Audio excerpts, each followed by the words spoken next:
Hi guys, it's Catherine from Seneca Acres Farm, and I'm going to talk about sheep basics like feeding and acreage and just some of that kind of thing. So I do rotational grazing, and this here is a patch where they were on while it was raining, so you can see it got all churned up. There's a nice footprint right there. So that's kind of what happens on grass when the sheep are on it and it's raining, and they eat it and then they churn it and it just becomes kind of a mud pit. So that's going to take a lot longer to recover than this beautiful stuff over here that has just been thinned out and but then fertilized. And then up there is where they haven't been. And there's a patch where they have been, and so on. So this stuff is all recovering, and they won't be on this again for quite a while. So I have about 2 acres, and I have 5 sheep, and that is, I mean, they say 6 to 10 sheep per acre. I think 5 on an acre is about perfect, because I don't want to overgraze. And when you get patches like this, they need longer to recover than you might want otherwise. And once they do get back on it, they'll clear it a lot faster. So yeah, I do rotational grazing this summer especially because our lawnmower died, and so I just dug out a kennel and started moving them around, and that's how I've been managing them this year. But yeah, this is all stuff they've grazed down, so it's actually, you know, almost looks lawn tractor perfect. But I'll show you another section. So we had to go out, and I wasn't able to get out to move them. So it's a similar problem to with the rain, is they just eat it down to nothing. So there's a patch I guess I didn't like as well, or they slept there or rested there or whatever. And this whole section is going to take quite some time to recover, and that's where they'll go next, is all this beautiful area. But they didn't move often enough along here, so this is today's where they were moved frequently, and you can see the difference. Big difference. So yeah, they need to be moved a lot, especially if there's not a whole lot to eat. That's what they've been on now. All right, girls, I know you want your grain. I get them this. Just sheep ration. Hello, babies.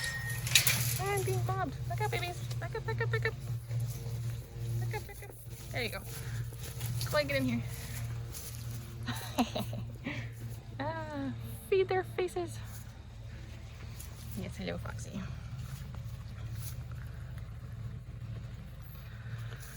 So, feeding. I pasture them all summer.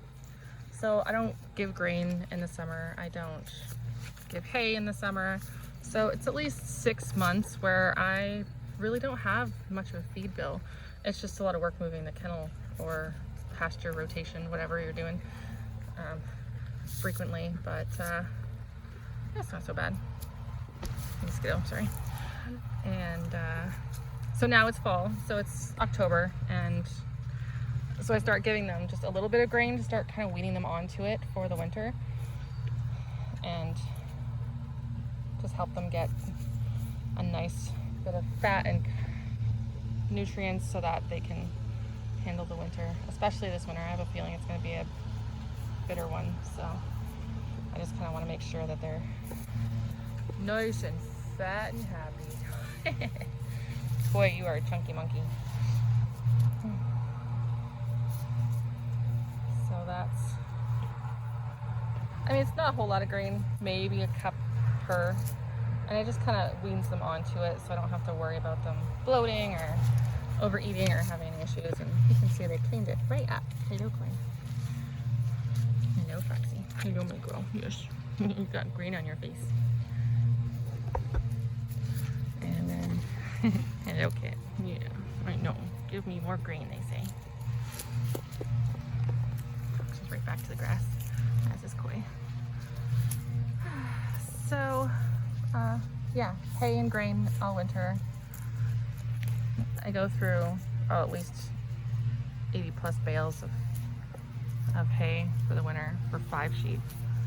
So that's definitely something to do, is the math to find out how much hay you need, how much you need to feed all winter long to make sure that, you know, they're not gonna be hurting.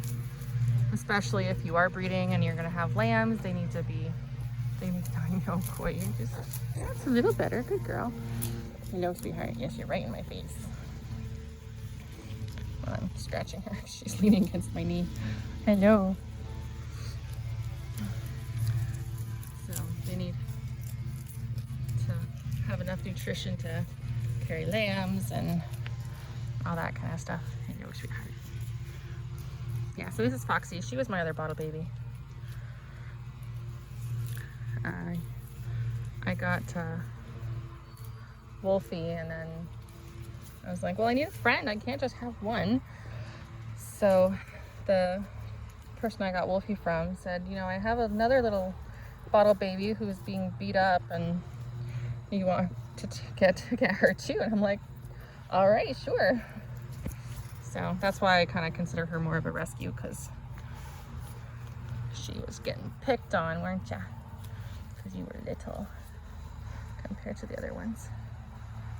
You're my sweet girl. Yeah, see, wagging her tail. Or she was a second ago. Weren't ya? You were. Yeah. Did I not find a good spot again?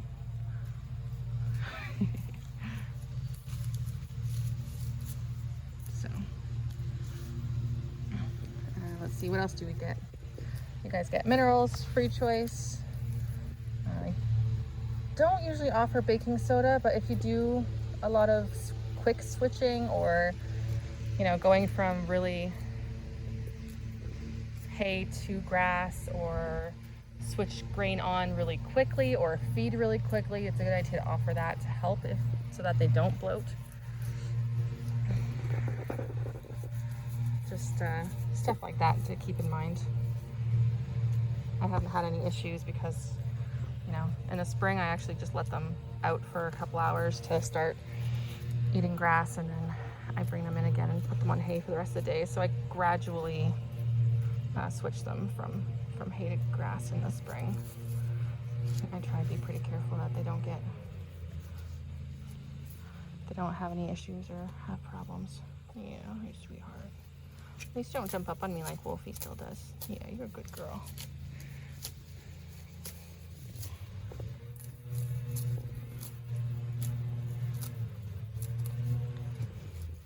Yeah. All right, babies. I think that's kind of the gist of it. Fresh water, fresh feed. Make sure they're moved often enough to have lots to eat, so they don't ruin your yard. Oh, sorry. There. There we go. And if you can't move them, give them hay or whatever. It's just about managing it and figuring out what works for you, and, you know, making sure they're well taken care of, in good condition. Hey, baby. Yeah, and don't even know where your ribs are. Oh, I think I feel them underneath some chub. Yeah, there they are. There's your ribs. Hey, sweetheart. Yeah, you're in the same condition. Good girls. Good condition. All right. Well, I think that's about it. Mosquitoes are starting to come at me, so. All right, bye, babies.